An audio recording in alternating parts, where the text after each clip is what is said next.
access information. Right, it's just a white screen with black text.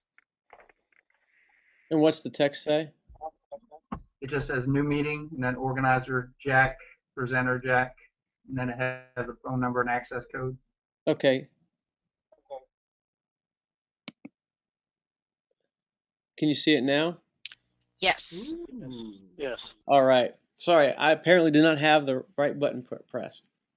Thank you. Well, thanks for pointing that out. All right. Good. So any thoughts or input so far? Well, I just want to say, this is Mark. I want to say I really agree with your theological depth statement.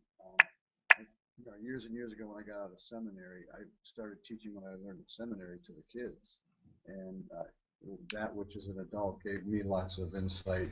I was able to see that in their lives. And Jack, you should remember that from church camp. Yep. So I just think that we've under-challenged teenagers. So I really agree with that. In case y'all don't know, Mark was my camp counselor when I was a kid. He's still doing youth ministry. And you still have that baby face. All right. Well, let's keep going. Yeah, go ahead.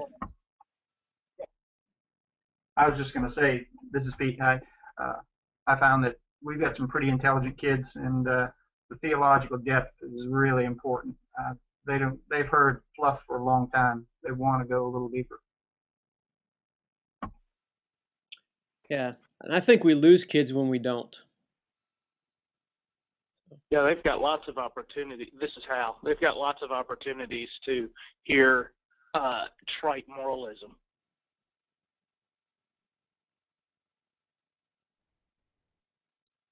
There's a guy that I know that he has a friend who grew up in a Methodist church, Wesleyan background, and he's now attending Mark Driscoll's church in Seattle. And the guy asked him, "So why are you going there?" He says, "Well, because I don't agree with everything he says, but at least there's somebody who's telling me what they think is true." And I think that's an indication that, to Hal's point, that trite moralism just isn't cutting it anymore. All right, anything else?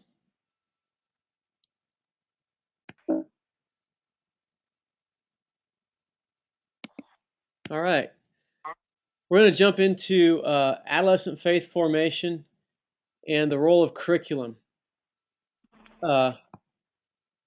First off, what we want to point out is that curriculum is not the big deal in the life of a young person, but curriculum is really only a tool. There was a student that I had in my early days in Canton, Ohio, and later on when I moved to Lebanon, Ohio, he as an young adult, he moved down to that area and lived in our basement. It was an unfinished basement. He was a construction worker, and he the deal was he would pay us $150 a month in rent, and that money would go. We would put that money toward finishing our basement, and he would be the contractor for free to finish our basement, and I was his lackey, and so we did that, and I learned a lot about him and about what it means to build something and what's important in that whole process. And two things: one are tools, and the other is how you use them. And so what he did was he taught me that the best tools on the market are DeWalt tools, and that he had a preference as to where he bought them, and that was Lowe's. We want to make sure that here at the Methodist Publishing House, and we know that our tools have not had the best reputation. They've not been of the highest quality for a while, but we want to become the DeWalt tools of youth resources. And we also want to be the Lowe's. We want to be the place where people want to go to get them. And so toward that, we want to make sure that our resources are well informed. And so we have to understand adolescent faith formation. There's a lot of theories around that. What I found to be the most helpful are those. It comes from James Marcia, and he talks about 4 statuses of identity development. And the first one is diffused, and that status says that I really don't have a commitment to my faith or to church, and really, furthermore, I don't care. I'm not interested in making any, but I come to youth because I have friends, and it's a good time. Typically, that's a middle school kid, right? The next phase is called foreclosure. And if you've ever seen those kids on those YouTube videos, they're 8 or 9 years old or 10 years old, and they're just preaching up a storm. And then about 10 years later, you see a mugshot of them. That's a typical kid who is foreclosed. Now, not every foreclosed kid has done that, but basically what it means is that they've made a commitment without really exploring their faith. And this isn't a very healthy status at all. This is not a healthy place to be. It results in immature faith. The place where we really want to focus on is called moratorium. And this is a time of intentional exploration where a young person's separating themselves from their childhood faith and learning to embrace their own. And they have a lot of questions. And we need to make sure that our resources care about that part of their faith development, and that we write toward that, and we help churches and teachers and leaders through what we do to create that type of environment where they can ask the questions, and where they're not being told this is what you need to believe because we believe it, but allow them that space to be able to really pursue it and explore it so they can own it for themselves. Because we want to help them move toward what's called identity achievement. And that's where they finish that place of exploration and settle on a set of integrative faith commitments. Now we know that this isn't the end of that these are processes that we all go throughout life. But for this stage of life, we need to help them come to a place of faith identity achievement, along with whatever other faith or identity domains that they feel are important, to where they can move on to that next phase of life. That's really important and critical for what we do. Now, I don't think that there are too many resource providers that are actually doing this and focusing on this. Who knows if it can really be done, but it's something I like for us to really begin to look at and tackle, try and develop it. So that's what we're interested in, is focusing on that place of moratorium, of helping them to ask the questions. Jack, can I ask you a question? Yeah. This is Evan Jones. I may be getting a little too practical already, and you may be talking about this later, but I'm curious, given these 4 stages, where your view of confirmation and confirmation curriculum fall into. Yeah, that's a good question. I think for a long time I believe that we do confirmation way too early.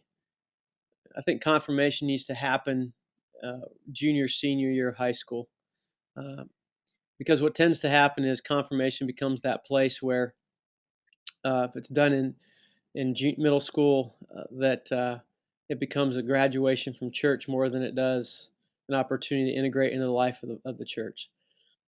There's a guy here in Nashville, Chris Lott, who has done something different. They still do it in that middle school year, but they do a 3-year confirmation, and they use our credo material. But then they follow it up with intentional discipleship, where they know where each kid is at, what the questions they're still asking, and they tailor their youth ministry around the questions that they're asking from that point forward. And so they've really addressed that moratorium. They've embraced the moratorium phase and encouraged it, but they've done that coming out of confirmation, the way we do it now. So they've found a way to adapt. But is that how you would view the credo curriculum ideally being used, or either new curriculum being written, all in that moratorium phase? Yeah, I think it's a yes. I think to both your questions, the answer is yes. I think that would be a great way to use confirmation material, and I think the way in which we write our new material, I think needs to keep that as a principle. Yeah.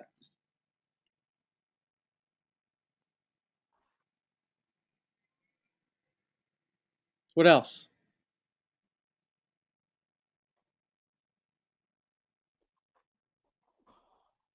Okay. Well, let's go on to the next. We're going to talk about good resources. What makes a good resource? I want to start by asking that question of you all. When you're looking for material to use, what for you makes good resources?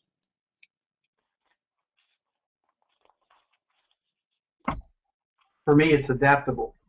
Something that can fit my style as opposed to something that's so rigid that it has to be totally reworked. Along with that, it needs to be adaptable to the hour. If it's something that if it's a curriculum that takes 50 minutes, I'm less likely to use it than if it's something that's a 15-minute video or idea or concept that I can work in with what I'm already doing.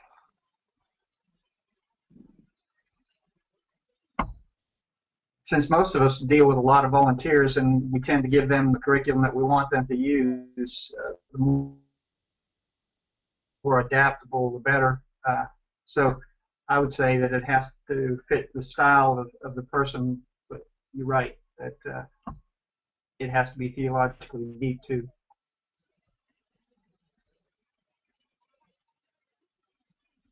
And I like that theologically deep part. For me, I don't want something just based on someone's opinion, because if that were the case, I could just talk based on my own opinion. And I try to avoid things that are really simplistic. I think back to what you said earlier, Jack, about can't find that note, about theological depth. Sometimes I see these products that are out there, and they're just like it could have been fifth grade Sunday school rather than high school or junior high. So I like something that I'm also going to learn something new as I'm teaching with the kids.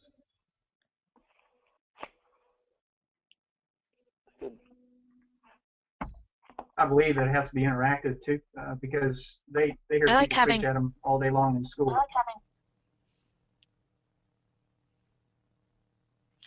I like having something that can be practical for people that are volunteer leaders who maybe don't have a lot of time to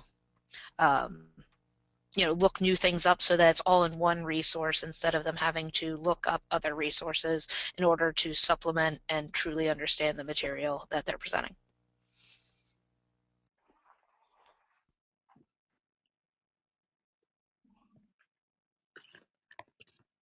Anybody else?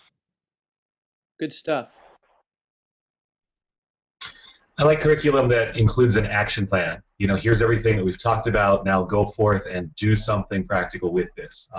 Whether that's to increase your spiritual awareness, or take on a spiritual discipline, or go find somebody random to love, or whatever the case may be. But something with an action plan included, I like. Good. This is a more minor thing, Jack, but I appreciate a curriculum that at the beginning, at the very upfront, tells me everything I'm going to need. So if I glance at it 2 weeks out for 5 minutes, I can begin thinking and grabbing those resources. Great.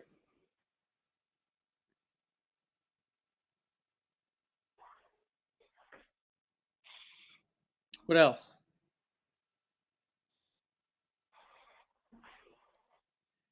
I would say that my favorite curriculum are the ones that don't just have one Bible verse. They use several different verses, and they pull verses together and can connect the Old Testament and the New Testament, and that just kind of helps build it to make it more theologically deep. Excellent.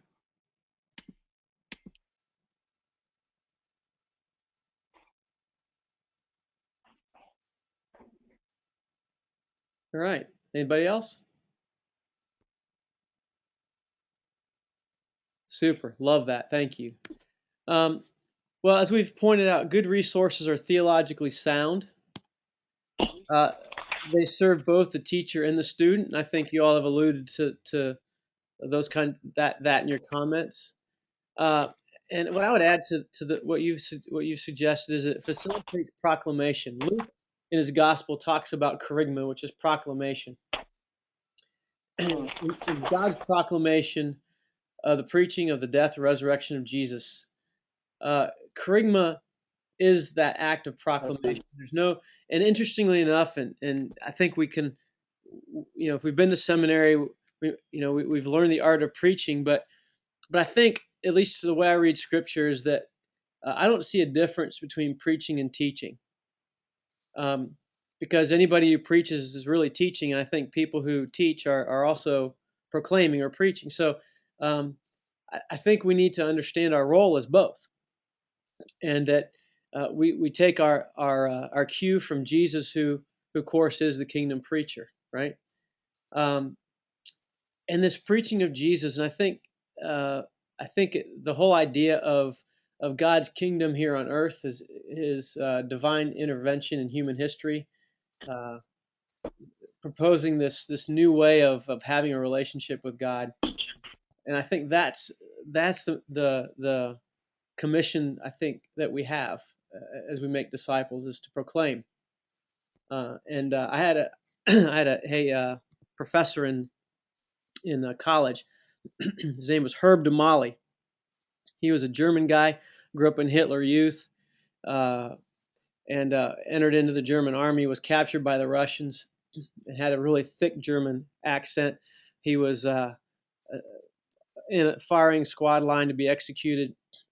There was commotion, and the people, the Germans who were going to be executed, were taken away.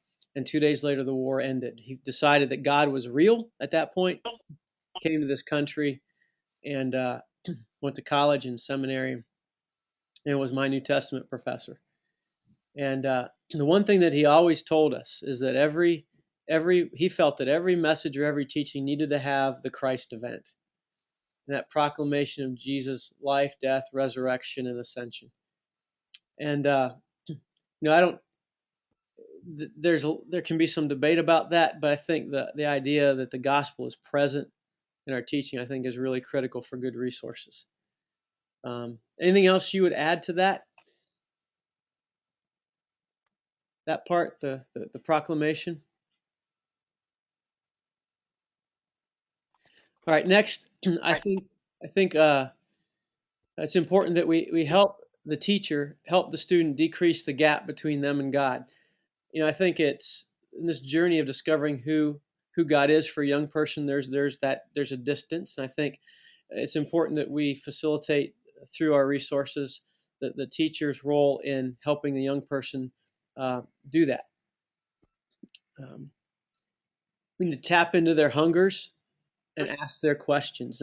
That's what my friend Chris Lott does really well. They listen to their students, tap into their questions and their hungers, and make it okay to verbalize that. And often they'll anticipate their questions based on their conversations, and they'll teach from there. I think that's really important that we do that as we write as well. Good Resources offers opportunity to engage and wrestle with Scripture. We've alluded to that as well, and also gives space for young people to interact with the narrative of the Scriptures. The idea that God loves us, that God is a redemptive God, and grace abounds. And I think living into that story is really powerful, and it's important that our resources facilitate that interaction with the scriptural narrative. And as has been pointed out before, are adaptable or can be contextualized. That, I think, is probably the biggest challenge, in addition to making them addressing that whole moratorium stage. Adaptability, for those of you who use resources and really want that, we want to draw on your expertise in helping us develop resources that actually can do that. So, all right. So, good resources. They're developed in the context of, we've talked about, understanding of how adolescent faith develops. And secondly, we're going to talk about pedagogy, good approach to learning, and then also intersection of culture, our understanding of culture, and how we choose to use it as a tool, as a resource. So, all right. Thoughts or comments about this slide?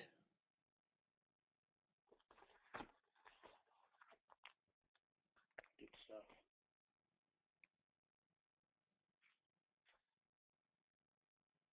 Anything y'all would like to add? Just out of one, curiosity. Go ahead. Just out of curiosity, is when you say tap into students' hungers and ask their questions, is there a place in the publishing house where the curriculum actually does go past the eyes of youth in the process to get their feedback on it? That's a great question. We're in the process right now of changing the way we develop curriculum, and it involves bringing in practitioners to help in the decision-making process and the development process. We'll talk more about that at the end. But also, we've also talked about bringing kids, teenagers in-house. There's a when you beta test a material in a church, it tends to be kind of an incubator situation. But if we bring students in here from a variety of different places, they don't have that uh, necessarily the close relationships where they can affect each other's opinions. So we like to get honest opinions. So we're one of the things we're talking about is having a day every now and then where we bring teenagers in and run our stuff through them and buy them and get their feedback as part of the development process. I was just going to say, when you mentioned that preaching and there's not much difference between preaching and teaching, I agree, but I also disagree in that you really don't have the opportunity to interact and have questions asked when you're preaching. But teaching, that's why I love teaching, because everything I teach is interactive. I love to ask questions and kind of probe and let them ask questions back. I think one of our main roles is to get them to the point where they're asking questions. One of our mantras in our group is what plus why equals truth. And if you're only going to hear the what, then you're never going to learn the why. You need to dig deeper and to teach them that tool, that why is not a dirty word. Yeah, that's good. Thank you.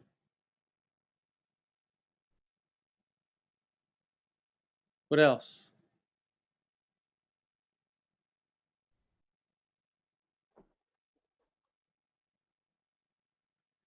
Okay, let's talk pedagogy for a minute. This is a big word that if you're not in tune with educational ideas or thoughts, it's a $64,000 word like theology, but pedagogy really means just method of teaching, and good pedagogy happens. Good methods emerge at the intersection of social science, which for us, what we're talking about is developmental psychology, learning theories, instructional design, and culture filtered through the lens of biblical theology.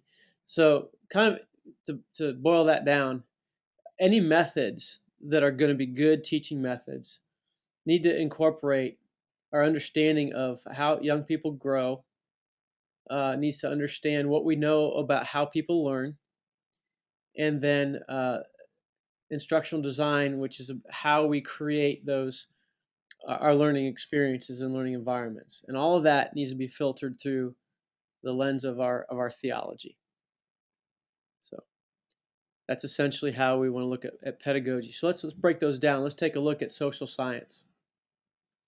There's a ton of research out there. We're not going to cover it because we really don't have a lot of time. There's a lot of human development, new stuff coming out every day. Some things that we see floating around Facebook and journal articles are a lot of in a lot of ways are simply repeats, but there's also a lot of stuff that's new. We also need to take a hard look at the psychological, emotional development and issues of young people, which is always an interesting uh, box to open up. Um, with delayed adolescence, just really has changed the game for us. It's changed the game for them.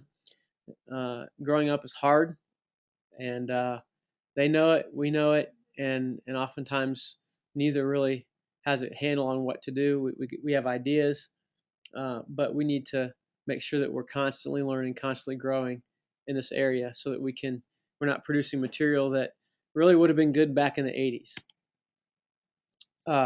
Some really cool things that we're learning about brain development and the impact, for example, of external influences on brain development, nutrition on brain development, all those kinds of things. And so, for example, the more we have learned about this, a lot of folks have made changes in their understanding of how we incorporate adventure, for example, in youth ministry. Things that we used to do, some people just don't do anymore because of safety issues and teenagers' inability to make good decisions. So understanding that is really important to us as well. We've changed a lot of our learning activities. Back in the 80s, the Youth Specialties Ideas books, a lot of those things you just never do anymore. We also, I think, need to take into consideration peer group development. I noticed this first, a radical shift when I moved to New England, and discovered that, wow, these teenagers really had a hard time thinking for themselves. They couldn't make their own decisions. They had to rely on other people to tell them what to do. And a lot of times those other people was their peer group. And I think more and more we're seeing the whole peer cluster theory really solidifying in how young people or solidifying how young people are forming their friendships, and it's even morphing into the next iteration of things. And I think we're still trying to figure out what that is. But the bottom line is that they'll latch on to 3 to 9 of their people they think are going to help them navigate these growing up waters that they think they can trust, and their peer group becomes really, really important to them, more so than their family influence during this stretch of their growth. Now, overall, we know it's still parents have the greatest influence, but during this time, peers really, really pick up steam in their lives, and it's important that we are a student of that. One of the characteristics we'll often see is, as a young person will come into church, and we know them one way there, but then they're also known a different way with their friends. They're known a different way with their teachers, and a different way with their parents. And when they come to church, they often come the same way they do when they go to school, in that they're just trying to make it. They're trying to navigate and survive. And unfortunately, part of that's because they sense a lack of relational safety with adults and with maybe some of the other students that are in the youth ministry. And that can hinder any kind of faith development that we hope to influence. They'll learn the Sunday school answers and speak them and say them and make it appear like they believe it, and get our approval, which is what one of the things that they're looking for. And they'll leave there and take a big sigh and try and survive the next environment that they have to go to. So that's an important thing we need to understand and take into consideration is who their friends are, how they develop those friends, and create space where in the youth ministries where it's easier for them to build relationships with us. We also need to understand family systems, and we know how crazy the crazy change that family systems have taken over the years. Families define a lot of different ways right now, and we need to be aware of that. A lot of young people can feel disenfranchised by our attitudes about family, how we define it, and those kinds of things. So that's an important need as well. All right, thoughts or questions or comments or additions or whatever you want to add.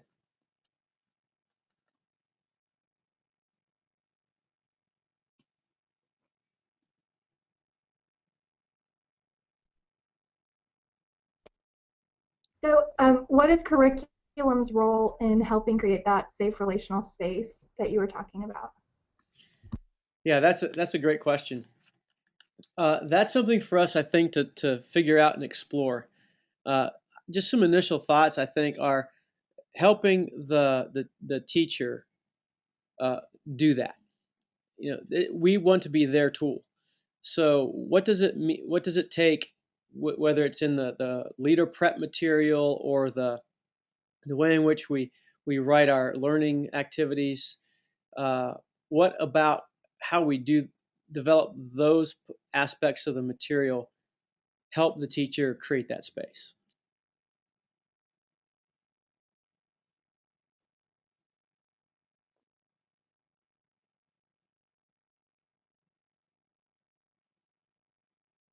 Anything else?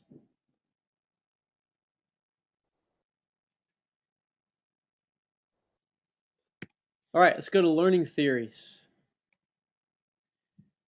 Not going to say a whole lot about learning theories. I think, if you studied Erickson and who all those other folks, you're aware. The only thing I want to say about this is that we want to incorporate a variety of learning theories and approaches. We want to create curriculum and resources that are holistic, and we want to write for lifelong spiritual growth. Now, we know that we only have this brief stage of life that we're focusing on, but we need to write for that stage of life in view of the fact that they have the rest of their life ahead of them, and that the faith, growing in faith, is not something that is done when they graduate high school, but it's this lifelong experience, lifelong journey, if to use a pretty worn out word. But that's another underlying principle that we're going to be incorporating into our writing, is that it's holistic and it takes into consideration that they have a lot of growth to encounter after this stage that we're writing for.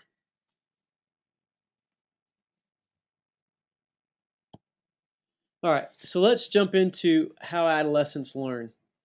So we're going to talk about some theories. The first is it's called sensory model, and that's exactly what it is, using your senses to learn.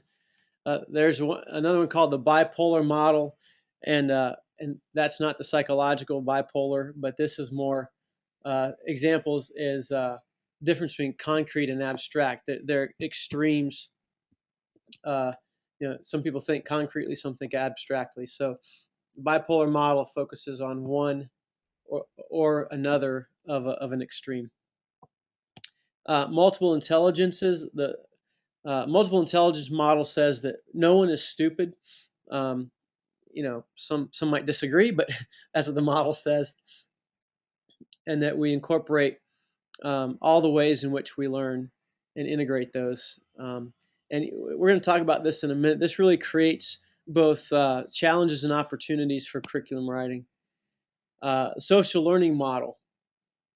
Social learning model is very interesting because it starts with a live model or a live person, and from that person, whether it's a person that we know, a teacher, it could be a someone, a character in a book, it could be someone on film or TV, it could be someone who writes a blog, but a live model or exemplar that's to give some sort of instruction. And then that instruction is learned, but the problem is that learning of that information doesn't necessarily lead to behavior change. Okay, according to social learning model, in order to learn, you have to pay attention and then pull up the information later, act on it, and that's an important aspect of this. Is that it really it's incumbent upon the learner to then be able to use what they've learned whenever they need it. So that's a social learning model. The next is a discovery model. This is where you go through a series of steps of where you ask, investigate, create, discuss, and reflect. And a lot of curriculum is written around this model as well. Conversation model, classical small group approach, interaction between two we call cognitive systems, or one person and another, where they engage in dialogue over something. The differences that they have in their perception are recognized and discussed. And over the course of that discussion, the gap between them then is narrowed until they reach some sort of place where they can say, yeah, we can either agree or we can agree to disagree, or some resolution. And what comes out of that kind of dialogue then becomes shared public knowledge. If whatever you see online, on forums or discussion boards, those kind of things, or even a classroom discussion, whatever rolls out of there then tends to become new learning, new information, those kind of things. So those are typical models that we have utilized before in learning, faith learning or school learning. And in our writing, we want to utilize them. Not going to be able to utilize all of them in a particular resource, but maybe 2 or 3. Typically, the way people learn, we have a couple of preferences, and so if we hear, if we're able to hit at 2 or 3 in a resource, then we're able to hit the majority of 95% of the students that are gathered in that place at that time. All right, so conversation. What's your experience with utilizing learning models?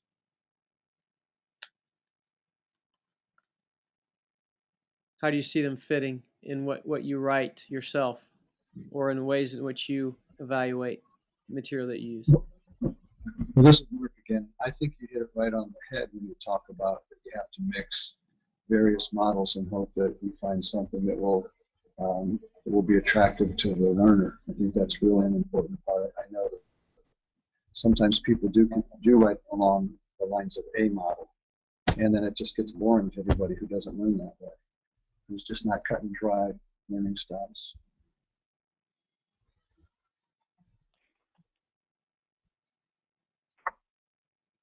I hadn't thought much about all these steps, but as I look back and compare to the way I teach, a lot of them are incorporated in it, especially the conversational discovery model. But at the same time, I see in the conversation part that just being in a situation where you can listen and hear other opinions kind of takes care of the problem with the social learning model, where no one is stupid. They learn in the process, and they start to process what they believe.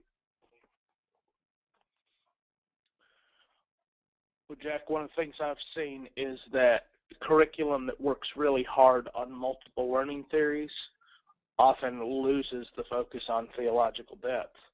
And many of those that are theologically deep kind of stick to one style. And so I think to be able to embrace both of these would be relatively unique. Yeah, Hal, that's a great point. I'm glad you brought that up, because and I'd like for us to continue to talk about how we can do that.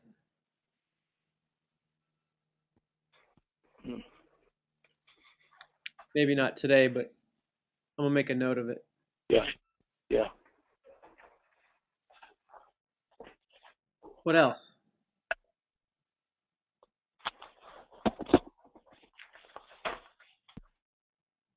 Well, I'm still thinking about the relationally safe point, and thinking that a lot of these learning styles, whoever we're teaching or preaching to, will not take the step to engage if they don't feel safe in the first place. Yeah, that's no true. matter what learning style. That's very true.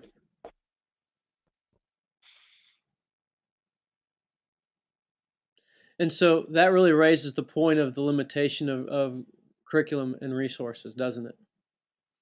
Hmm. I mean, what is it? I think we need to ask the question, what is it that we can successfully do? And ultimately, creating the safe space is up to the teacher. We can provide the resource, the tool to help them do that, but ultimately it's up to them and the other youth leaders, right? Right.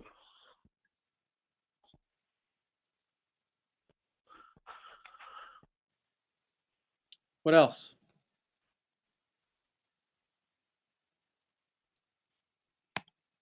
Okay, let's jump into instructional design. And after we hit instructional design, we'll take a little break in case anybody has to use the restroom or get a drink or get some snacks or whatever you need to do. Instructional design. This instructional design theory focuses on three things. First is one approach is to focus on behavior. What is it that we want young people to do? The second is to focus on thinking. What do we want them to know? And then the third is to help youth construct their own faith. And so that part is really what we call the heart. So we can break it down a different way. 3 words of know, feel, and do. So whenever we design a curriculum or resources, these are things that need to come into play as we consider writing it. Someone said earlier that they want an action plan. They want to make sure that there's something that we go and do. Now, these things aren't exclusive of one another. They integrate together.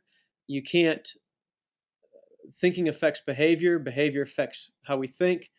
There's a situation years ago where I was in with a church that we had gather in people's homes and we do crazy things like throw out an issue, and it was typically a polarizing issue, and they had to choose which side that they were on and then spend 20 minutes or so coming up with their argument, their stating their case for that, and then we'd hold a debate. And within 5 minutes, one student who was, really strongly in one camp decided after 5 minutes of discussion he didn't think that anymore, and he moved over to the other camp. So that's behavior and thinking and heart, conviction and commitment. All those things interact with each other. They're synergistic, and I think that's the key for instructional design for us is that whatever we create and develop, those components need to be understood and and written with the same kind of our resources need to be written with that kind of synergy in mind.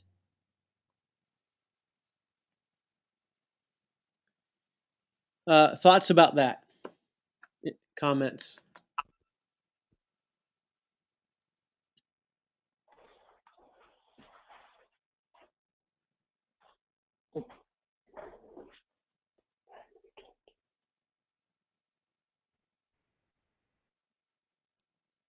All right, why don't we take a 5-minute break?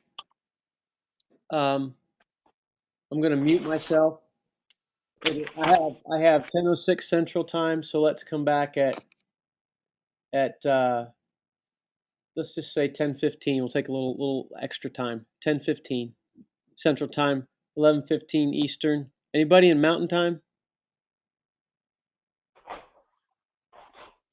I'm in Mountain Time in Colorado. Okay. So what time is it there, Cindy?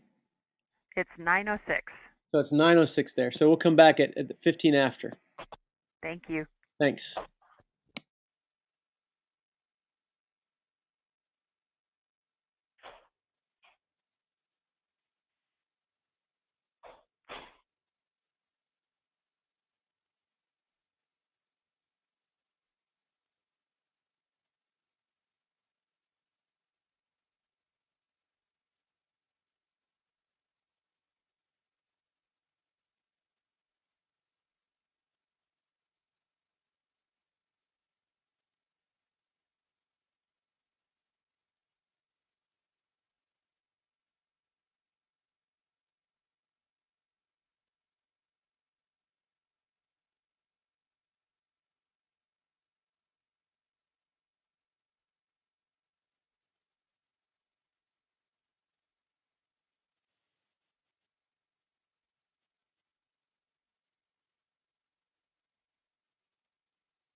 a 5-minute break.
Cindy, you still there?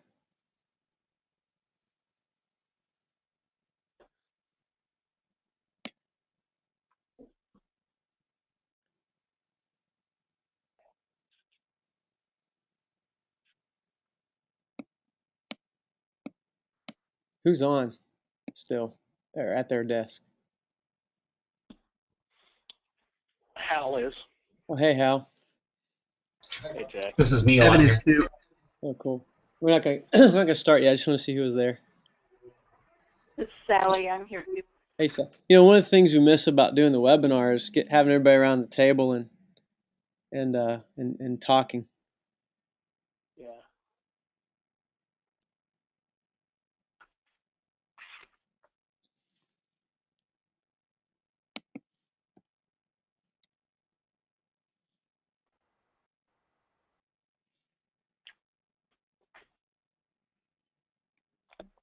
How do you like in Nashville, Jack? It's fun. It's kind of grown on me. The traffic's really bad. People they're nuts when they drive around here. But we love where we live. We like the weather. Yeah. Do you get to see any basketball? Yeah, I've been to Vanderbilt game. Um, that's about it. I've gone to more Predators games actually than basketball games. Okay. So I've seen Vanderbilt play football. Yeah, so that's about it. My kids were. That's one thing. Go ahead. I was just gonna say that's one of the things we enjoyed about moving to Tulsa is access to more games. Yeah, Vanderbilt's dirt cheap. You can get in a game for next to nothing.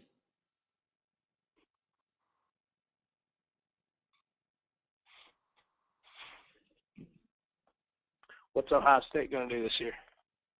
in basketball or football. Yeah, basketball. Yeah, they're not playing well at all. Yeah, I can't put my guys up this year either. They're talented, but they're not playing well. There's a sports radio show here that they, of course, it's SEC country, so they talk about all the SEC teams, and so they were talking yesterday about how uh, attitude is everything. You can have the most talented group in the world, but if they're not team first, it's not going to work. Yep. It's great. It's a great opportunity for my basketball playing kids to point at Kentucky Wildcats and go, look, you couldn't have more talent, and they can't find a way to pull together. Yeah, yeah. And Ohio State lacks confidence. So I think we're going to miss Aaron Kraft, though. He was Oh yeah. I think as good a kid he is and a kind of player he is, he'll never make the NBA, though. Yep. All right, it's quarter after. We all back? Great. Is that everybody back? Back. All right. Here. All right, we're gonna keep rolling. All right, this part's really going to be more about conversation than it is any information. Except for I'll just prime the pump a little bit. I think we all. This goes without saying, but we don't have any single youth culture anymore. But we have a myriad of cultures. Diversity is the norm for young people in their experience, their family background, education, all of that. We tend to view people as groups, and I think more than ever now, because of the whole immigration issue, that has shed a whole nother light on kind of exposing the fact that we actually group people. We profile people all the time. I mean, it's innate to being human. We look at somebody and we associate them with a particular group, a particular, whatever it might be. That's just how we have a tendency to see people. But the neat thing about the gospel and about Jesus that can help transform us is that Jesus saw people as individuals. It's easier for us to run programs for groups of people than it is to intersect in others' lives. And that's the trick for us, especially for those of us who are in big youth ministries. It becomes for us, our job becomes, we have to run these programs, we have to feed the machine. It's far easier to do that than to make sure that lives are intersecting with each other, and that we're intersecting with the lives of the young people that we're hoping become disciples as a result of being a part of what we're doing together. And so with those realities, we throw in all the cultural issues, and probably the biggest one right now, aside from the typical things that you like to point out in terms of culture and the problems that Christians have with culture, but probably the biggest issue, aside from all those things, is stress. Whether it's family stress, whether it's school stress, whether it's school academic, relational, social stress. All kinds of research now out about that, and your young people, your teenagers experience it. You experience it with them. So let's just unpack that a little bit. What in the area of stress and also other cultural what are some other cultural issues that you are finding that are important for us to keep in mind and consider as we write?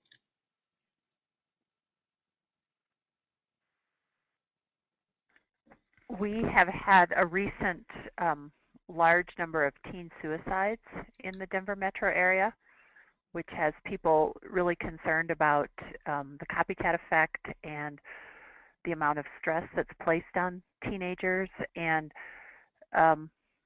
I believe the adult suicide rate has been up as well, which in some circles is being attributed to economic factors.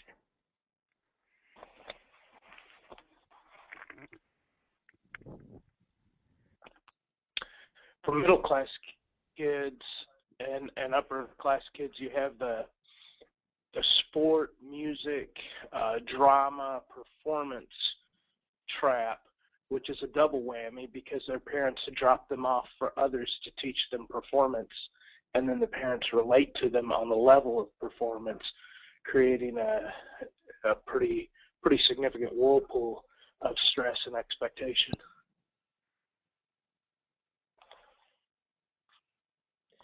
Hal, that's an interesting point. Parents relating to their teenagers on the level of performance.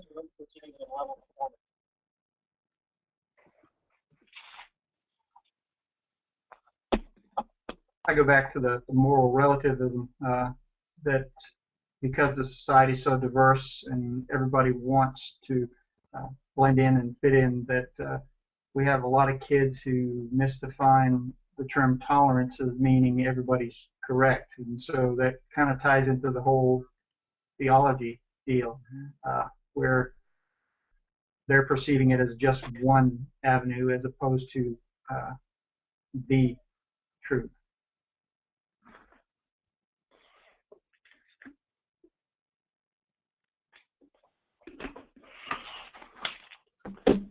There's a sense, too, that the rules are changing.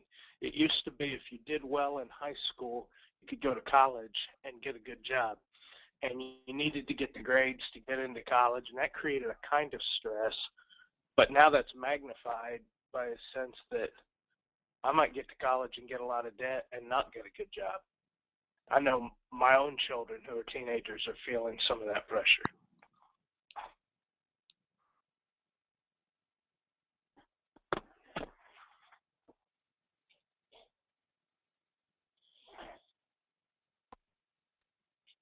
What else? Other observations? One thing a kid said to me recently is going through some of these, like the stress that was in her life for various reasons, and then she looked at me and was with a very defeated sort of tone said, and they say these are supposed to be the best years of your life. And she wasn't kidding. She thought that's the message I get when I try to ask for help is, oh, it's not that bad, from people who she's like, her point of view I've heard over and over is just like, is this the best that it's going to get? Then I'm not sure I want to go forward.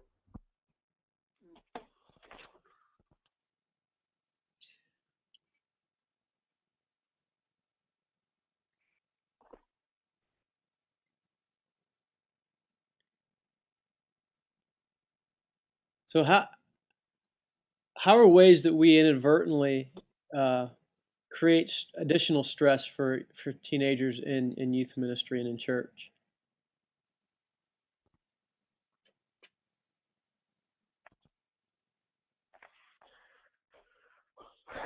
Well, the problem of the Pharisees is they said, here's your behavior that you need to be a God follower.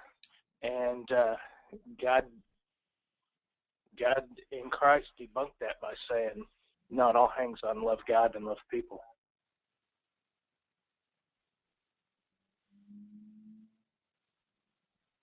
When we're teaching moralism and behavior, I think we're creating stress and even a false gospel.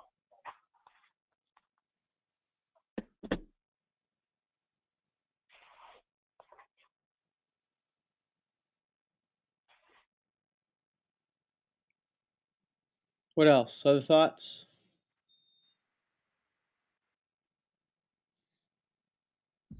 I think we also add to the busyness of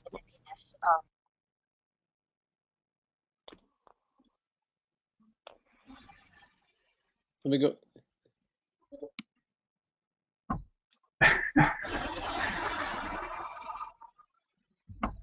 I started saying, I think they're just so stressed out. They are over-programmed. They have to fit something to every time slot they have. And when the church programs tons of things for them to do, then they feel guilty, and that adds to the stress.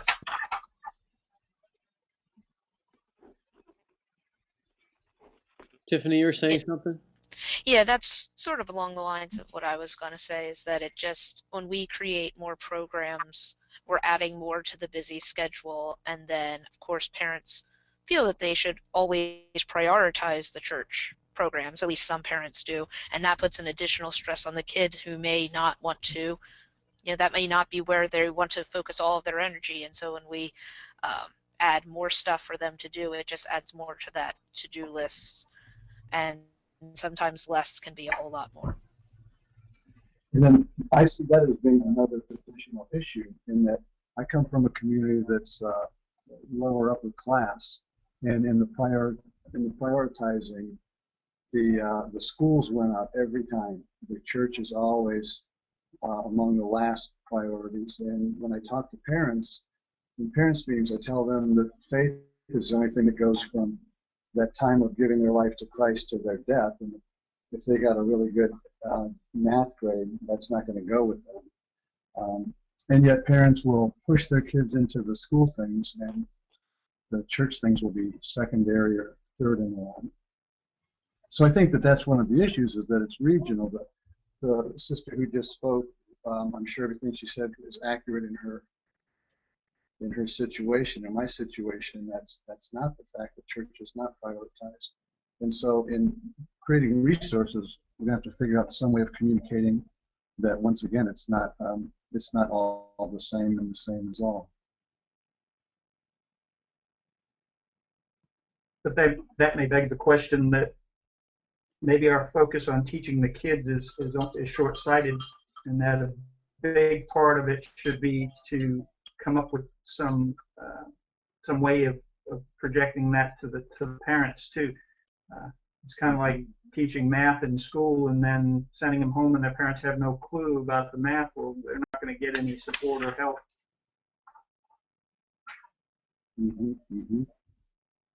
I think it's even bigger than that, and I don't know how you quantify it, but parents are often, at least in our area, bowing to the culture, and the voice of curriculum isn't going to be louder than the voice of culture around them.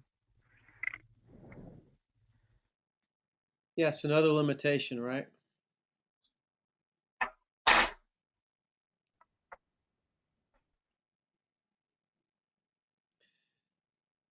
Even looking outside of curriculum to other types of resources for volunteers and for youth workers. There are ways in which we might be able to address these issues with them, in terms of training materials, in terms of, well, just really any way we can think of from a resource perspective.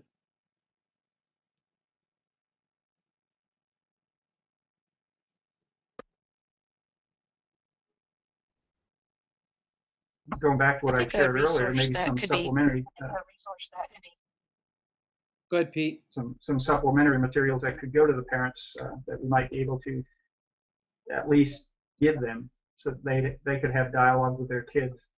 When we teach confirmation, we require the parents to go through their own confirmation class at the same time, using the same topics, so that when they sit down at lunch or they go through the week, they can dialogue about this because they are on the same topic. That's an interesting idea, Pete.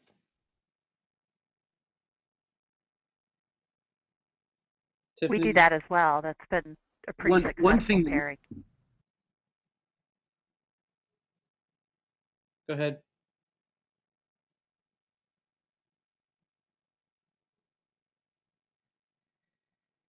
Go ahead.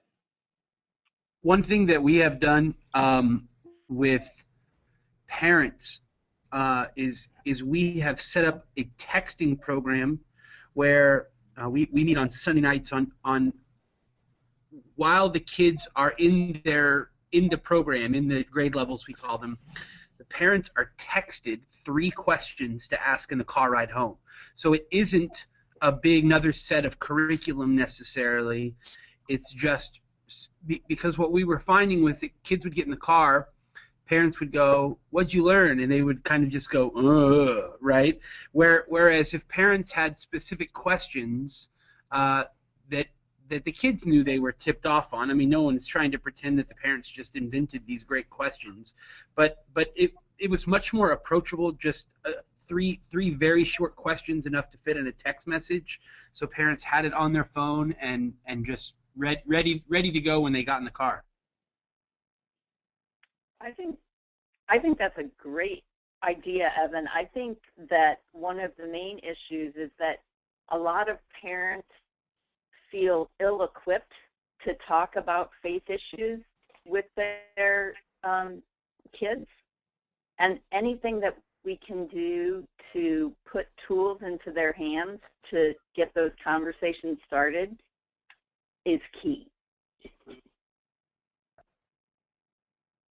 And you're totally right, and it's really that was really kind of the birth of it for us was I stood up at a parent meeting and talked all about how we want you to have these conversations with your children, and kind of just did a lot of the head stuff, and talk through some of the parents are the most important asset that a kid can have in their faith development. And about 4 parents came up to me afterwards and said, "That's really great. I totally agree with you. I have no idea how to do that." And it was oh, right, okay, well we got to figure out a way to help you then, and not just I can sit and write curriculum all day, but if the parents don't have the tools and the resources to go back and talk with their kids, then they are not equipped, and it kind of falls short when they get home. But that may beg the question that maybe we need to also be thinking about the adult curriculum that's produced through this organization, that it could go hand in hand with what's going on with the youth. I know during the parents' confirmation classes, I personally teach that one.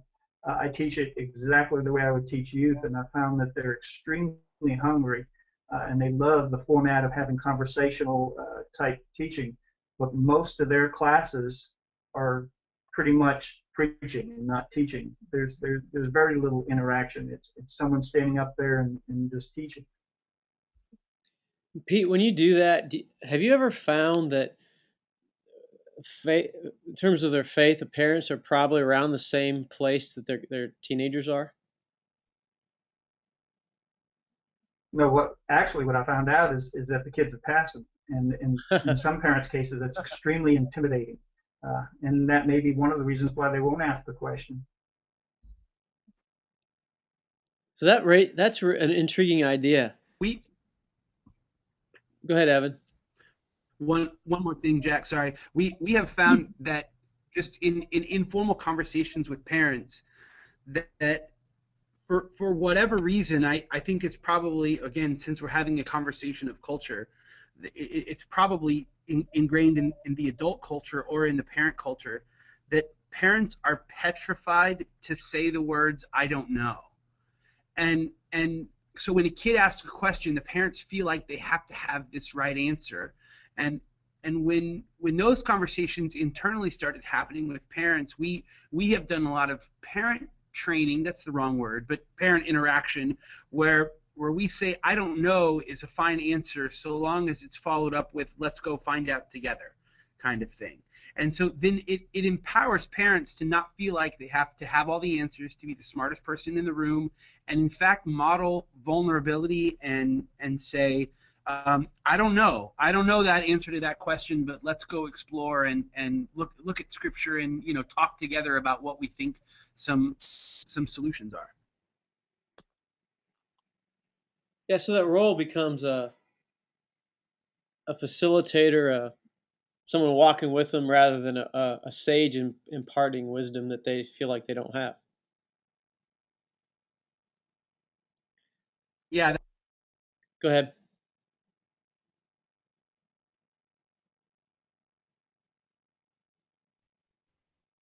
Go ahead, Evan. Oh, I'm sorry, Jack. I just said, yeah, that's exactly right. Yeah. Well, y'all have posed an interesting concept here. A dual studies where parents and the teenagers learn the same thing at the same time, in parallel to each other. And then I'm wondering what that would look like in terms of the material, where the synergy would happen. what tools would be a part of that, so that resource, so that parents could feel comfortable and confident engaging in those conversations? What do you think that would look like?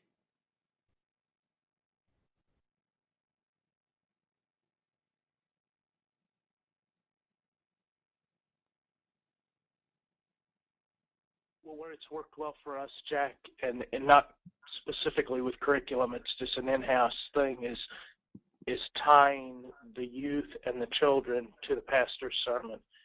And we don't develop those together. We just have text and springboard, and then teach separately. But we trust the Spirit and the text for overlap, and that way the parents are being taught and stimulated in the worship service the same general passage that the kids are working with, and so facilitates the conversation that way. Okay. So how do you equip the parents or help them know how to navigate those conversations with their families? I'd say that's a weak point in what we've done, and I wrote down Evan's idea as something idea starter here. Great. Well, love to hear how you flesh that out. Yeah, thank you. Cool. All right. Anything else around this issue? Around culture? Go ahead, Pete.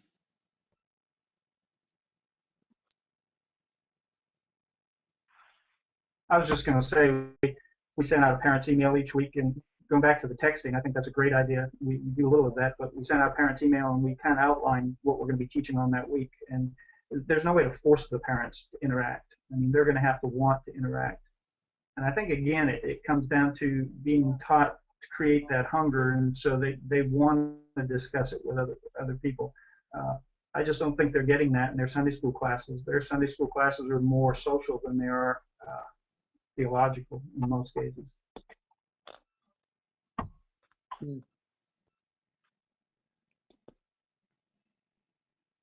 right. Anything else?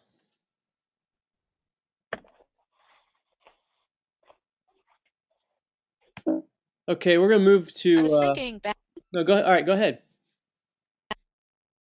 When we were talking about materials that could be helpful for leaders, back with the issue of stress, I was thinking providing materials related to self-care, time management, for leaders, because I think this is definitely a job where you could, spend um, 50, 60, 70 hours a week if you wanted to really get everything done and do it all. And I think that means that we're not being good models for our youth when we're saying that they're the ones that have the extremely busy schedules and are being pushed really hard and far. And that, so providing resources, sort of giving youth leaders permission to live a balanced life and to do that because it's scriptural. Good word. Thank you. All right, let's roll into the next section.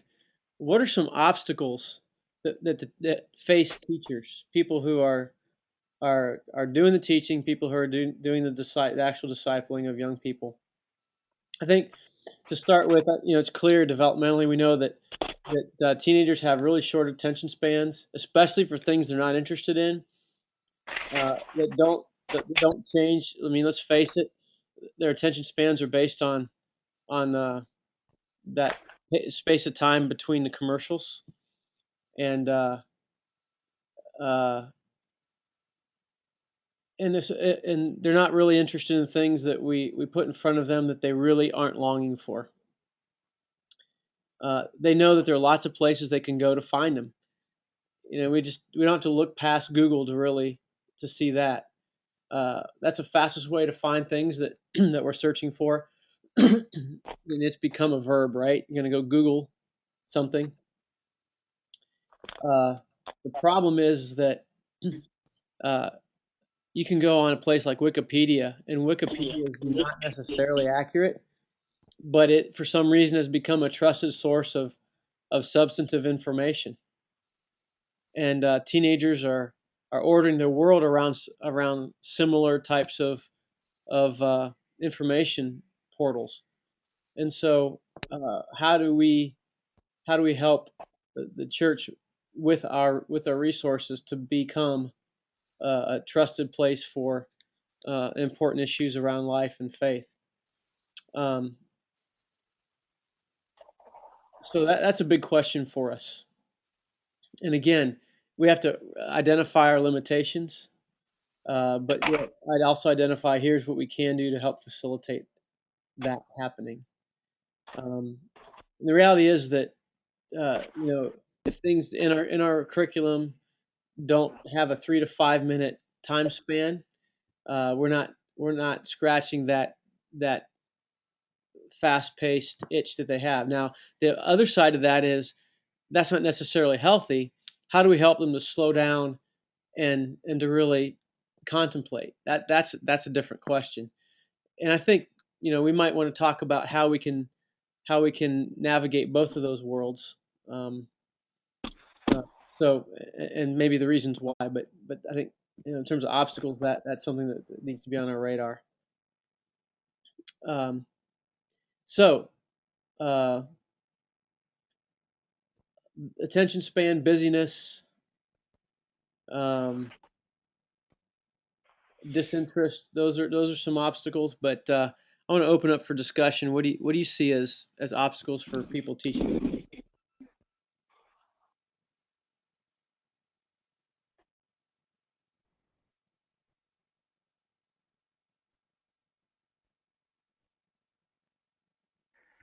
Perhaps some. I think a lot of times there's a lot of distraction with cell phones and, oh, we're talking at the same time. Sorry about that. Go ahead. No, that's okay. I didn't mean to interrupt. It's hard to hear. I was just going to say that sometimes family structures make it difficult for leaders. Kids' attendance might be sporadic because they're bouncing back and forth between two houses, or we certainly have some school and sports commitments that carry over into Sundays sometimes because they're a late event on Saturday, and then kids are less inclined to show up on Sunday morning, etc.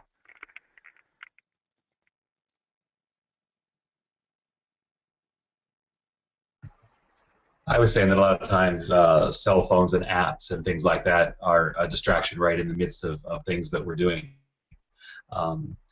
We've addressed that at our youth group by saying, that we have a rule that says, be here or be somewhere else.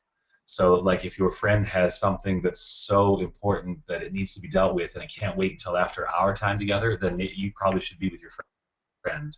And we would certainly affirm you being a good friend that way. And that has helped as far as folks not, texting all during and all through. At the same time, we've been encouraging kids to put Bible apps on their phones and actually use the Bible apps on their phones during class.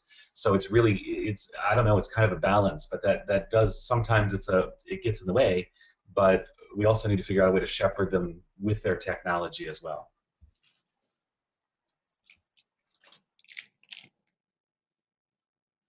That is a great idea. We have a cell phone altar.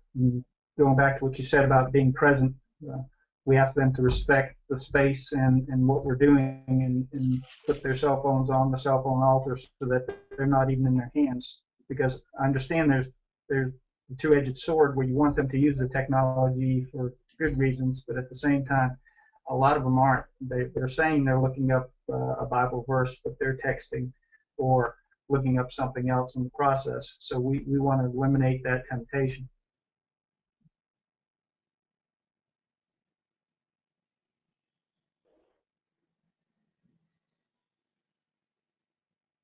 Jack, it seems to me an obstacle is that rarely does a kid arrive hungry, especially to Sunday school. I mean, I'm not talking about physically hungry. They may have been drugged there by parents. They may be coming to see their friends. They may be coming because it's habit, but they're not coming because they're hungry. And then if they've got a real connection with the teacher, that's great, but a curriculum can be a step removed.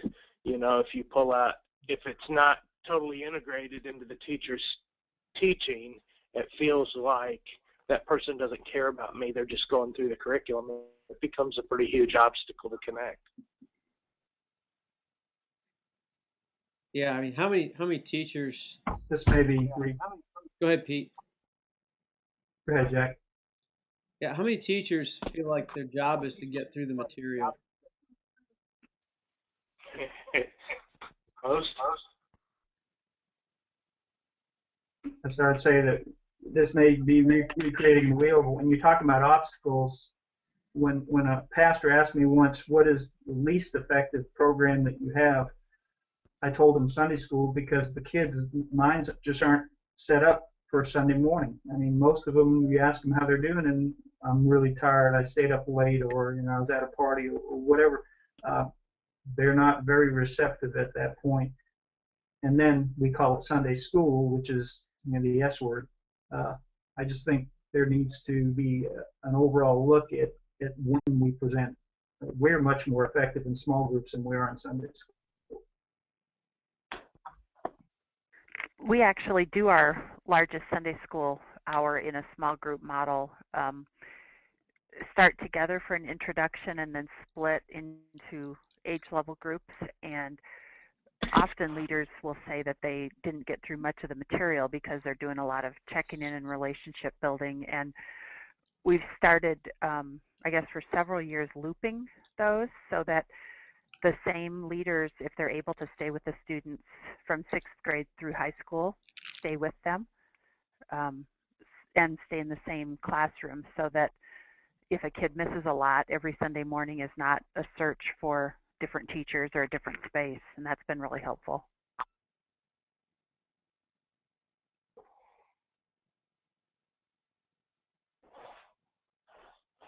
Good stuff. What else?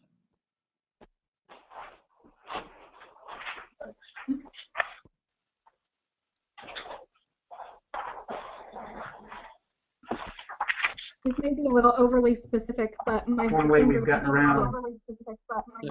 And he talks about going to church and not having a clue what they were talking about, wanting to raise his hand and ask anything because he just felt so stupid. They'd reference things that he didn't.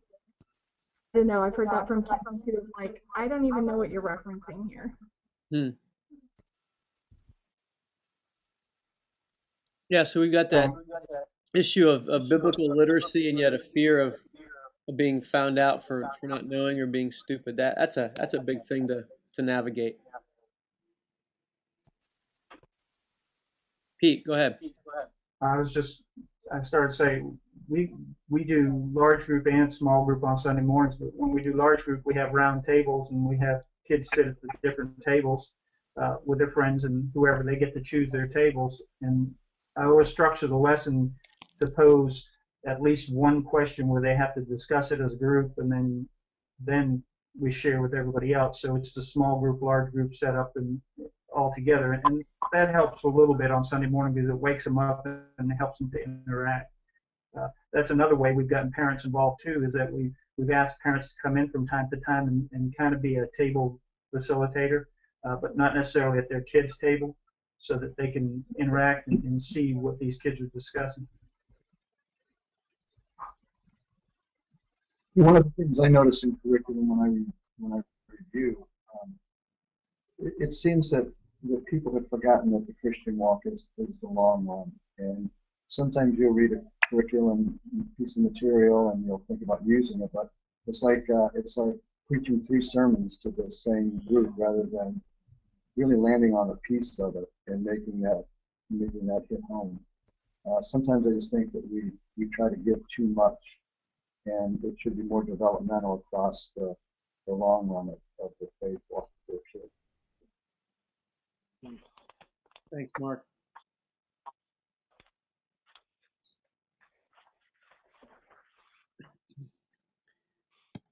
All right, we're going to take a look at some implications for what we do. For those of you who like the the practical. We talked around the bigger picture. Now we're going to drill down a little bit to look at some implications. I think it's we've danced around this. We haven't really said it this way, but I think the reality is that young people are, as learners, as faith learners, they have a lot of new roles that they didn't have before.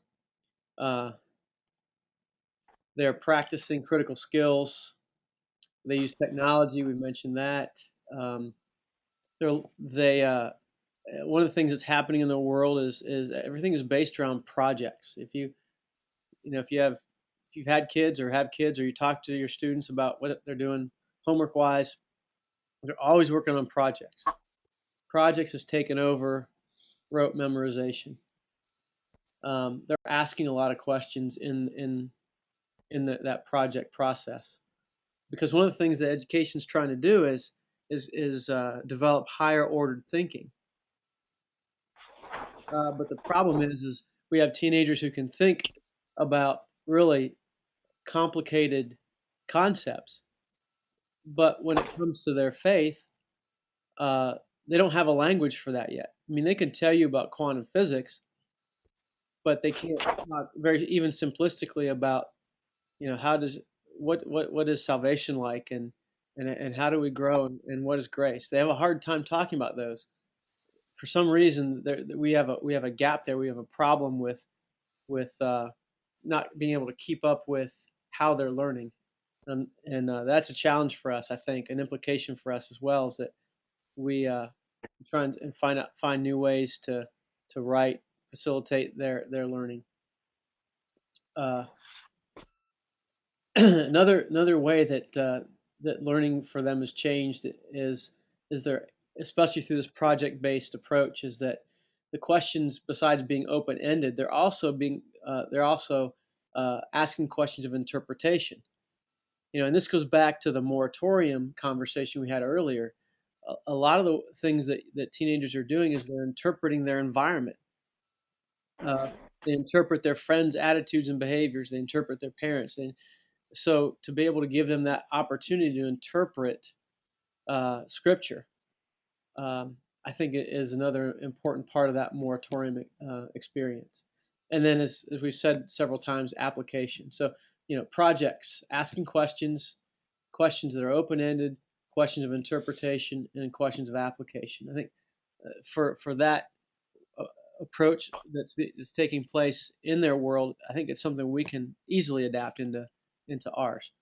I think another implication is, we've talked before, is that we're lifelong learners, and growth is a lifelong process, and every age and stage has its own developmental needs, and it's important for us to focus on ours. So I think the boil down question becomes, so how do we write for spiritual formation? There's some quotes that I want to give you. National Youth Workers Convention, I think it was Atlanta, and if you were there, you might have heard Doug Fields say these things. Here's the first quote: "Efficiency isn't the answer to busyness. Efficiency is not the answer to busyness. In fact, you may have to become less efficient to become more loving." I think it was mentioned before, how do we help young people become more loving? What are some layers that need to be peeled away? And maybe efficiency is one of those things. The second quote from Doug Fields: "Hurry is the enemy of depth. Hurry is the enemy of depth. And busyness is the enemy of peace." And I guess I would say to us, as we're writing, we could be like some of those people who just crank out book after book or lesson after lesson, but at what expense? And so maybe in our writing we need to take more time. I know that ministries, often the management of ministry becomes more of our job than actual sitting down and working on things that we want to teach or in our speaking.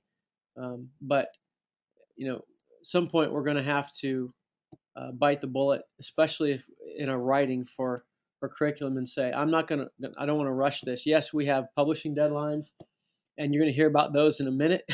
But we've got, I think we have a responsibility to make sure that that we are taking our time, that we're listening to the Spirit, and that we're going for depth. And then Doug Field said a third thing. He said discipleship can't be rushed. Discipleship can't be rushed. So I thought that was really important. And then I want to draw on Dallas Willard. I just love Dallas Willard. It took me months to read Divine Conspiracy, and I want to go back and read it again. But he talks about a curriculum for spiritual formation. And here's what he sees in that curriculum. Here's what he says. He says that here are the objectives that we have. First, to help people love God. A curriculum for disciple making begins with helping people love God. And he calls those that we want to help love God, he calls them apprentices, which I love that word.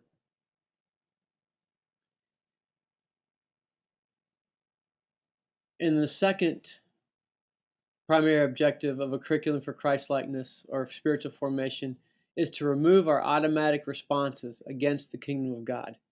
Remove our automatic responses against the kingdom of God. He says it another way, and he takes this from John 8 and Romans 6, to free the apprentices of the domination of enslavement to their old habitual patterns of thought, feeling, and action, to free us from the patterns we get into of how we think, how we respond emotionally to things, and how we act and behave. There's that know, feel, do again. And it's true that we often fall into automatic responses, and we get those honestly. I mean, we are creatures of our I think Mark taught me this years ago, that we're product of our environment in many ways. And we learn these things, but then also some of them are just innate responses. And so how can those be transformed and changed to become more like Christ? And so Willard says those are two key components to a curriculum for spiritual formation.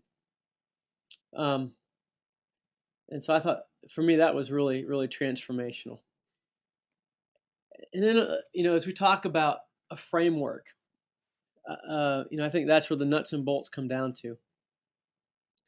There's historically in Christian education, we have the hook, book, look, and took. If you've had any Christian education class, you've heard those four: hook, book, look, and took.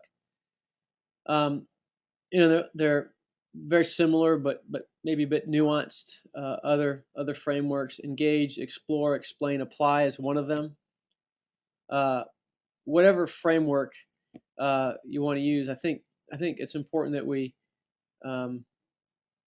we're able to have some sort of flow to it in our writing, so that it's easy, that there's engagement, that there's something that's going to bring attention. Some people call it the opening, and there are questions or learning activities that will help young people and begin to talk and about the issue at hand, the biblical exploration part, and then what are we taking away. I think those are important components, however they're put together. So the two things for writing for spiritual formation are the manner, or actually three. The one is the manner in which we approach it, to make sure that we're not rushing through it. The second is the two from Dallas Willard objectives for writing, is to keep in mind that our goal is to help young people love God, narrow that gap between them and God, and then to free them from enslavement of their old way of being. And then finally, to think through the framework, the way in which we're going to put all that together. What are your experiences or thoughts about those things?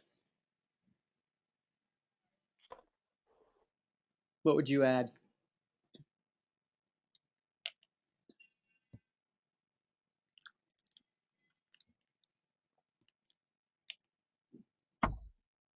I love the concept of help people to love God, because I think perception is people in the hands of a wrathful God.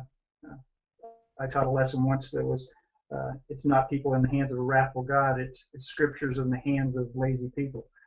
Mhm. I Someone kind of mentioned resist. earlier. Sorry. Go ahead. Go. You go ahead. It's okay. Sorry. Um, Someone mentioned earlier resources that use multiple scripture references, so that we're not giving kids the idea that it's just sound bites and pulling things out of context, but a broader layer of scriptural base. I resist formulas because I think sometimes when you get into formulas to guide things, you kind of negate the power of the Holy Spirit and that creativity that may come to the page based on who each one of us happen to be as believers and what our connections are with the Lord.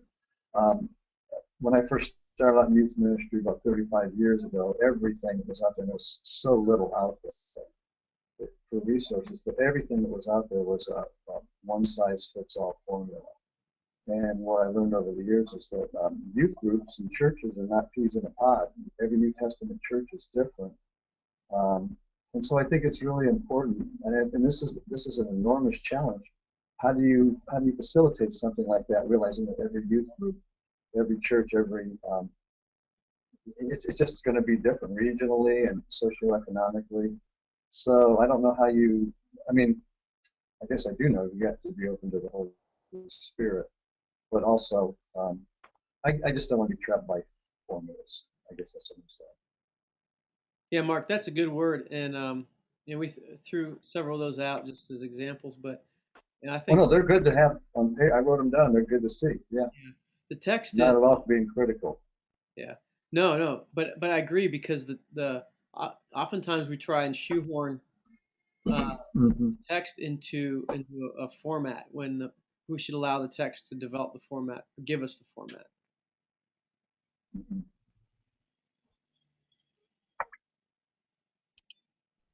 What else? Jack, you mentioned coming up with a framework or creating a structure, and for me, a big part of that is taking time to really listen to students and where students are at. And the way I come up with a framework or a structure is to find out those questions that those students are asking. And that's how I start writing an entire lesson or curriculum plan, is just what are the questions I hear them asking most often. So that's really helpful for me. Good. What else?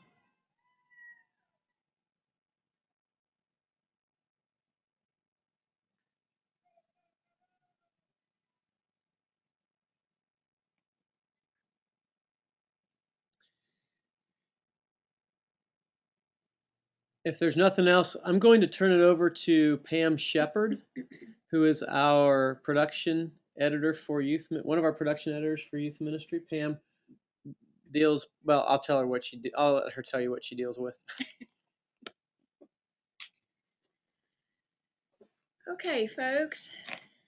When we had people actually physically in the building last week, and I went to do this, I sort of began by You saying, can't see Pam.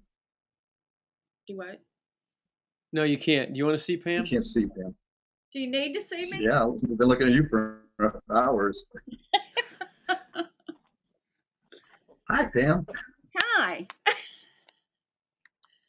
Okay. As I was saying, I sort of feel like I'm in the worst position because you guys have been, dreaming and talking about heavenly things, and I come in here at the last minute and kind of, have to deal with reality. So we're really glad that that you've been a part of this, and I look forward to hopefully getting to meet some of you and work with you in the days ahead. What I actually do is, as Jack said, my title is production editor. The editor part of it is probably not very hard for you to understand, so I won't talk about that much. But the production part basically means that from beginning to end, I'm the person who is shepherding a resource through the system. From the minute that you guys submit your manuscripts, I most likely, hopefully in the days ahead, I won't be the only one, but right now I'm pretty much the only youth production editor. So from the very beginning, I would be the one who takes your baby and works on it as far as grammar and style and those kinds of things. But the other part of that is that I'm also making sure it moves in the production process. In a sense, making sure everybody else is doing what they're supposed to do, and then moving it along to the next process from the very beginning till the moment that it hits the printer and beyond. So as our production schedules have shortened through the years, that's it's a pretty busy type job to try to stay on top of all the steps and make sure everything gets done. One of the favorite parts of that for me, as I indicated just a bit ago, is to be able to work with the writers and get to know them a little bit. I'm sorry that I can't see you because I like to see and know the writers, because as I'm working then, I sort of hear you in my head. And I work very hard to not lose that, to hear your voice, and to make sure that that remains as the piece works through the process. So that's sort of what I do. A lot more, some days a lot less, but in a nutshell, that's sort of it. I'm sort of the process manager for the resources. I know that you have some documents there, some writer guidelines, some specs, some checklist, some information about quotations and sources and those kinds of things. And obviously, we're not going to talk through all of those. But what I would point out is that on the document checklist for editing, and maybe the editing and 8 easy steps, is that as you work and even as you finish up, and after you think you're finished, go back and look at those lists and just make sure that you've sort of hit the base with everything that we've suggested that you check on. So that's all I'm going to say about that. But then there are 3 things that I just kind of want to emphasize out of those list of documents. One of them is the document on quotations and sources. If you need to quote in order to lay a foundation for what you're writing, or to emphasize, or to give more credibility, whatever the reason, that's perfectly fine. But what I would ask you to remember is that each and everything that you quote, I have to verify. So it'd be helpful to me if you gave me as much information as possible about those sources, where you've taken that information from. And that would be true both of quotations as well as any factual data. And in the factual part, just use the most current information that you can find. What would be really helpful as far as quotations is if you could scan or fax or whatever a copy of the imprint page, the title page, and that kind of thing, and then the actual page that the quote is on. If you're quoting from a second source, that's not going to be very helpful to me. I really need you to send me information from the original quote. So, just really important that you do that, because like I said, as our production schedules shrink, less time to hunt things down. So that's one of the things that I wanted to emphasize. The second thing is you have a document, I think, on writing to specs. And you know what that means is, you know what that means. It's your word count. And as you become involved and are approached about projects, there will be times that you will have those frameworks that you'll need to work within. There will be templates. And if it's a curriculum-based thing, it might not be the best thing, but it's necessary. So we would send you copies of templates with word counts. And so I would just caution you to stay within those word counts, because there are word counts that have been figured. They're not just approximate. They're figured. And if you write over, then we'll be the ones to cut. we'd rather that you say everything that you want to say, because something that's important to you may not seem as important to us. And so we would rather that you stay within those guidelines so that we don't have to make decisions about the hard work that you've done and sent to us. So word counts and templates, as you're given those on the projects that we start out with them. Certainly, there are going to be projects perhaps that you would be involved in where you would maybe even help develop that, help as you see how God wants you to deliver that, then it might be that you'd be a part of how that framework develops.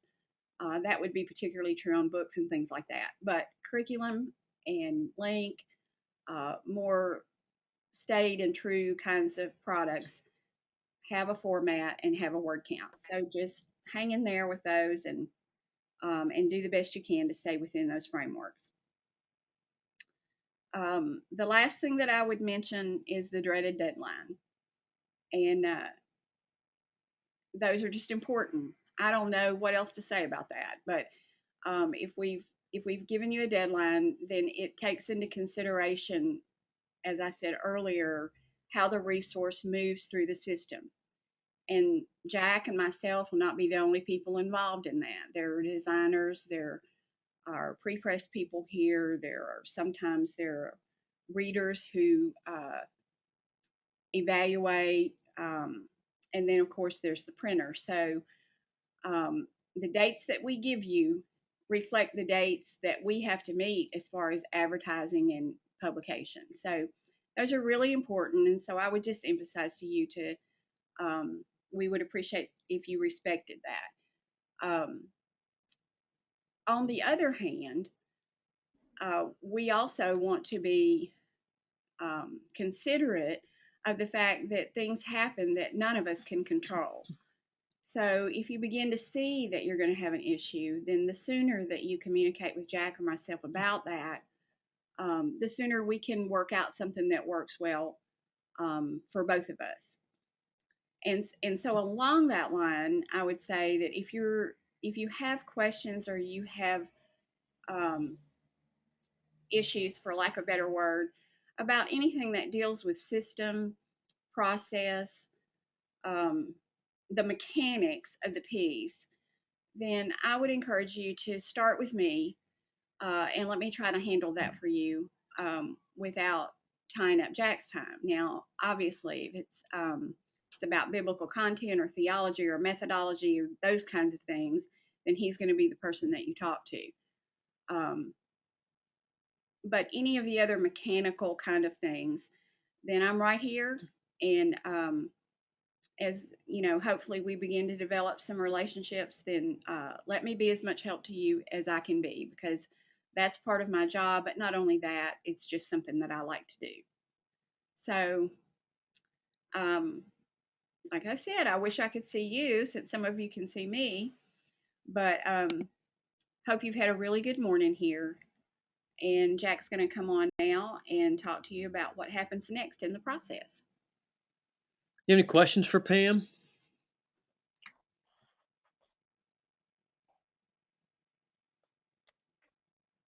Well, I know it wasn't because I was that good at explaining, but if you think of things in the days ahead, then just email me and I'll be happy to answer. And I'll shoot you her email address. Thanks, Pam. Be done. Yep. Thank you. Okay, so here's the next steps. I think in your notebook it gives you dates. We'd like to have two sample pieces from you by the end of this month. Something you've written, and it doesn't matter what the framework or format is. Just send it to me, and by the end of this month, and then by the end of April, we'll have a chance to take a look at them. We've got between today and Friday, we have around 30 people that we're looking at for our writing pool. So we're pretty excited about that. And and so we want to be able to take a look at what you've written and determine what would best fit. Would it be a project? We have projects that we have four pieces that we previously wrote and published that are going to be redone, repurposed, and so we like to take a look at would that be a good fit. We have two current pieces that we're constantly working on. One is Link, which I emailed you a copy of, and I'll talk about that in a minute. And then also our dated quarterly called Bible Lessons for Youth. And so those are two pieces where you might fit. And then we have a stack of new projects that we're going to be assessing here in the next 30 days or so to determine what we want to do with those. And they're everything from book and curriculum ideas to curriculum pieces to books alone, those kind of things. So we just want to try and figure out what would be a good place to put you, at least to begin. So if you could turn those pieces into us, two of them by the end of this month, and it could be a standalone, it could be maybe did a 2 or 3 week series, whatever you've written, just send our way. I want to tell you now about some things that are happening that around here in terms of change. We are in the process of overhauling the curriculum, the youth ministry curriculum, and resource area of the publishing house, and that will involve new branding. It will involve some training opportunities. We would like you, as our writers and authors, to participate in training that would come up. And right now, we don't know exactly what that will look like, but we know those opportunities will emerge. And so we'll begin to write that into the contracts that we make with you. Because training, we know that curriculum doesn't sell all by itself. Books don't sell all by themselves. There's typically something else with it that helps. And we realize that when we're in front of people and when we're sharing with them the things that we've learned and equipping folks, that that's beneficial to them, and the resources become that much more valuable tools for them. And so that will be a part of what we do.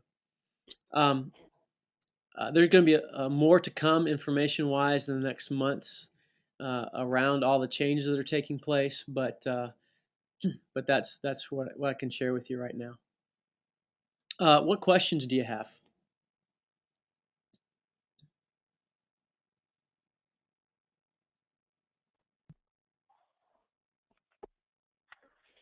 So the curriculum that we send should be sent to you, Jack? Yes. Mm-hmm. And then my other question, okay. If you're a current UMPH writer, there's no need to send anything, just for our new folks. Okay, well, I'm not a current. And then also, there's an application that you sent in one of the previous emails. Yeah. And it talked about the Pentecost. You want us to send 2 submissions plus the Pentecost? No, ignore the Pentecost on the application. Ignore that. Yeah, send in the application, but ignore the Pentecost thing on the application.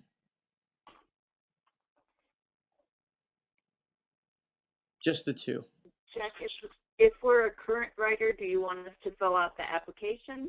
No. Or would you do that either? Okay. No. If you're a current writer, you're fine.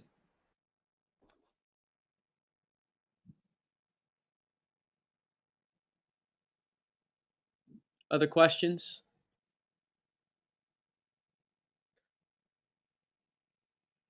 Jack, in this overhaul, is there an opportunity to present a project?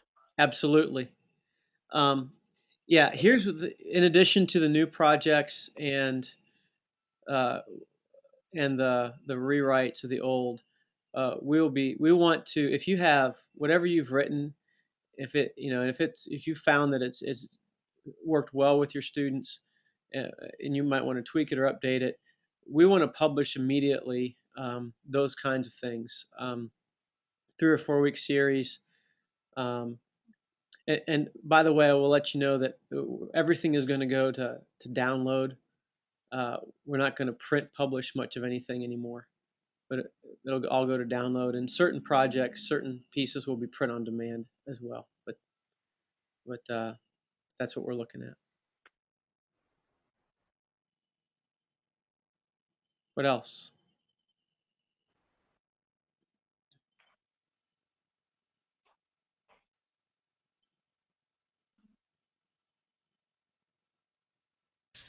As far as the samples that we're submitting, I know that Pam was talking about if you had quotes or anything that she wanted a title page from the book and the page from the book and things that are quoted.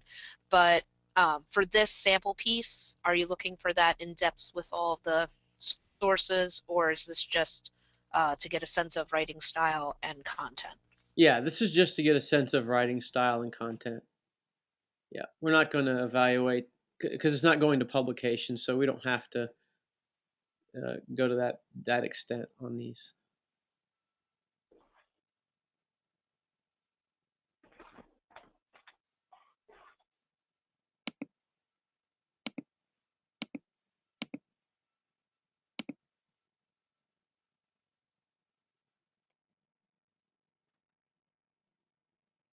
What else?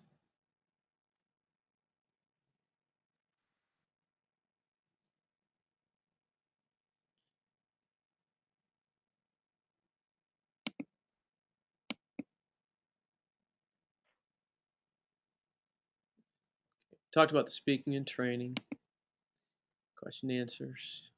Any more questions?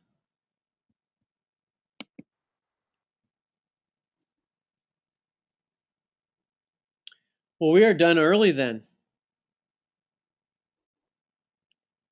Hey, I want to say thank you all to being a part of this. I'm excited. We have a group of sharp people, and I look forward to taking a look at what you've done and working together as we move forward. There's some, when in the publishing world, things are kind of up in the air right now, and oftentimes you'll hear people say when we're in that situation that that's the greatest time of opportunity, and so we're trying to find out what that opportunity is. So appreciate you being a part of it. And before you go,